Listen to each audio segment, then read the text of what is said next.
Bismillahi rahman rahim, alhamdulillahi rabbil alamin, wa salatu wa salamu ala khatimil anbiya wal mursalin wa ala alihi wa sahbihi ajma'in. Les louanges, les remerciements, les éloges appartiennent tous à Allah, en dehors duquel il n'y a point d'être digne d'adoration.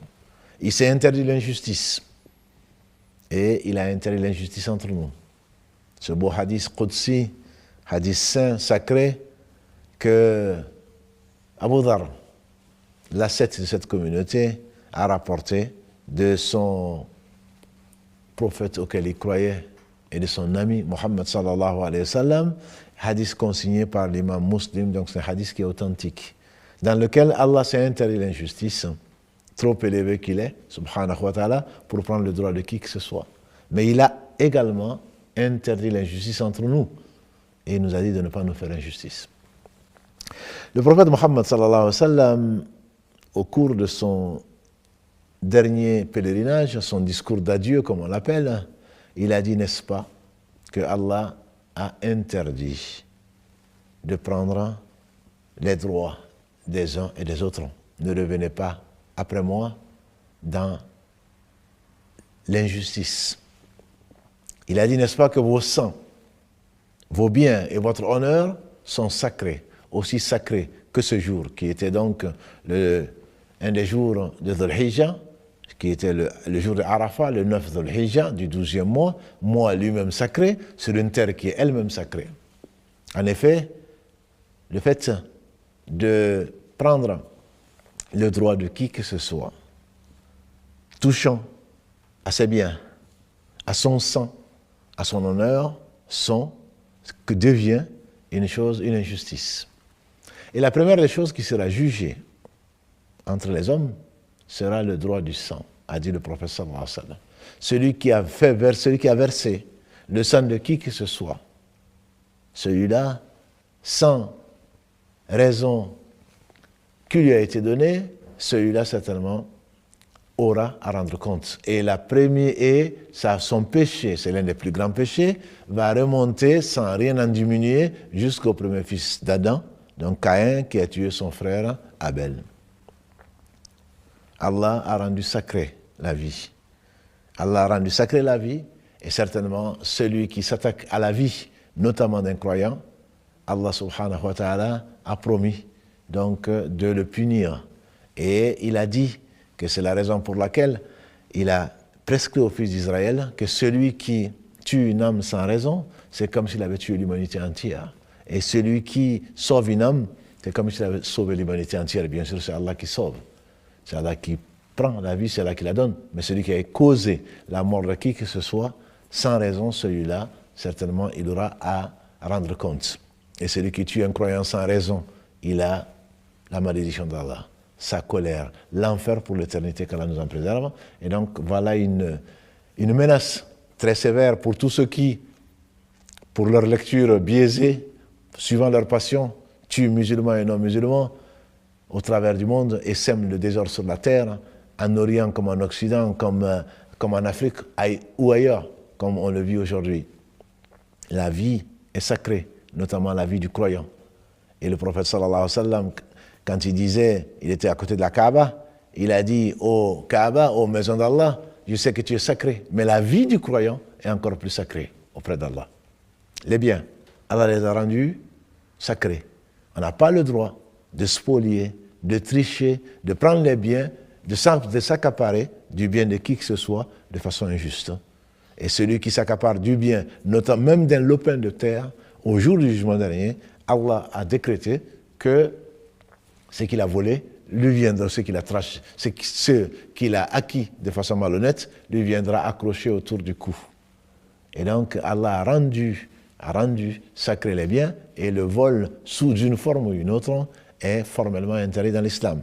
Quant à l'honneur, Allah l'a rendu sacré, notamment l'honneur des femmes chastes. Et c'est pour cela qu'il a interdit le soupçon. Dans la sourate 49 en particulier, parce que quand il soupçonne, le soupçon, la conjecture, est une partie est péché.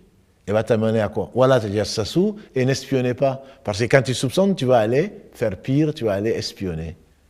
Et Allah interdit non seulement de soupçonner une partie de soupçon, en tout cas non justifié, d'espionner, parce que c'est ce qui suit, et ensuite il interdit de médire.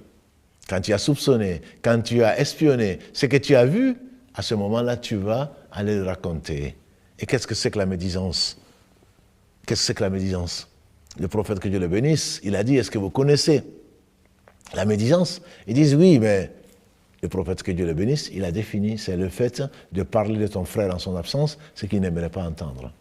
Tu as vu des choses, tu vois, au lieu d'aller le conseiller, au lieu de te taire, au lieu de baisser les yeux dessus, au lieu de fermer les yeux dessus, quand ça ne concerne pas, bien sûr, le droit des autres, au lieu de conseiller ton frère, la religion, c'est le bon conseil, non, tu vas aller le raconter aux gens. Ils ont dit, quand le prophète l'a défini, il dit, c'est le fait de dire de ton frère, en son absence, ce qu'il n'aime pas. Ils ont dit, mais si ce que je dis est vrai, il dit, mais justement, si ce que tu dis est vrai, c'est ça la médisance. Parce que si ce que tu dis est vrai, ce n'est qu'une pure abomination, une calomnie. Et donc, demain, les gens viendront. De qui tu as mangé la chair, comme Allah le dit. Est-ce que tu veux manger la chair de ton frère mort, parce qu'il était absent, dit Ibn Qayyim, et tu as mangé sa chair. Et donc là, il va prendre tes bonnes actions, et tu deviens mouflis, comme l'a dit le prophète, que Dieu le bénisse. Est-ce que vous connaissez le mouflis? Est-ce que vous connaissez l'insolvable? Là, ils ont dit, l'insolvable, c'est celui qui n'a ni dirham, ni dinar. Il n'a ni euro, ni dollar, on dirait aujourd'hui. Il a dit non, le mouflis, l'insolvable de ma communauté, c'est celui qui viendra avec beaucoup de prières, beaucoup de jeûnes, beaucoup de bonnes actions, mais il a frappé un tel. Il a insulté tel autre. Il a pris le droit de tel autre. Allah va prendre de ses bonnes actions et il va le leur donner. Et s'il n'en a plus, Allah va prendre de leurs péchés, il va le mettre dessus et il va tomber en enfer, qu'Allah nous en préserve. Et donc, cette injustice sous toutes les formes, le fait de prendre le droit de qui que ce soit de l'époux, que ce soit du père, que ce soit de l'enfant, que ce soit du voisin, du musulman, du non-musulman, va valoir au jour de la résurrection, va valoir pour le musulman. Je dirais même le croyant, dans la mesure où Allah a accepté ce qu'il a fait. Le prophète, que Dieu le bénisse, a dit, donc celui qui a pris le droit de quelqu'un d'autre, Allah va prendre de ses prières, ça veut dire qu'Allah a accepté ses prières. L'hypocrite, Allah ne va pas accepter lui, parce que ce n'est pas un croyant. Allah a accepté son jeûne, donc il l'a fait, et ça remplit les conditions. Et c'est le pauvre, je dirais, c'est lui qui est l'histoire du seau troué. On prend un seau pour aller récupérer de l'eau, mais le seau il est troué, le fond il est troué. On pense ramener de l'eau, quand on arrive à la maison, il n'y a plus d'eau. Parce qu'on a laissé sur la route toute l'eau. Et c'est celui qui a passé cette vie pensant bien faire, et en réalité, il a mangé la chair d'un tel, il a pris le bien de tel autre, il a sali l'honneur d'un autre, et c'est ainsi qu'il va se retrouver perdant, et il va se retrouver en enfer, qu'Allah nous en préserve. Donc la pire des injustices, c'est le fait d'associer à Allah ce dont il se passe. Allah dit subhanahu wa ta'ala, inna Allah la yaghfiru an yushraka bihi wa yaghfiru ma duna dhalika liman yasha. Allah ne pardonne pas qu'on lui associe, qu'on lui donne un égal, un semblable, un opposé, un associé. Mais en dehors de cela, il pardonne à qui il veut. Ce qui veut dire donc que celui qui associe quoi que ce soit à Allah, Allah le lui laisse. Il y a la grande association, le fait de passer, de penser, de passer par des anges, par des prophètes pour atteindre Allah. Le fait il y a la petite, l'association mineure, qui va jusqu'au fait, surtout connu, de l'association mineure d'ostentation. On fait pour Allah, mais on fait aussi pour autres. On fait pour Allah, on fait également, on espère aussi qu'on va nous voir, qu'on va nous montrer, qu'on va nous féliciter. Et donc, le jour du jugement dernier, Allah dira, allez-y rechercher la récompense auprès de ceux pour qui vous avez fait cette chose-là. Et en réalité, on ne va pas, bien sûr, personne ne récompensera ce jour, si ce n'est le roi des rois, et ce sera Allah seulement seul. Et comme on ne l'a pas fait que pour lui, il dit dans un autre hadith Qudsi, je suis celui qui se passe le plus d'associés. Celui qui m'associe dans une œuvre autre, je le laisse à celui qu'on m'a associé. Et donc ce jour-là, les gens seront tristes, des gens seront tristes, dans la mesure où ils comptaient sur la récompense de certaines choses et ils ne l'auront pas. et qu'Allah subhanahu wa ta'ala ne nous compte pas parmi les sots, des gens qui donnent et en fait, en réalité, ils se débarrassent de leurs bonnes actions qu'ils donnent à d'autres qu'eux.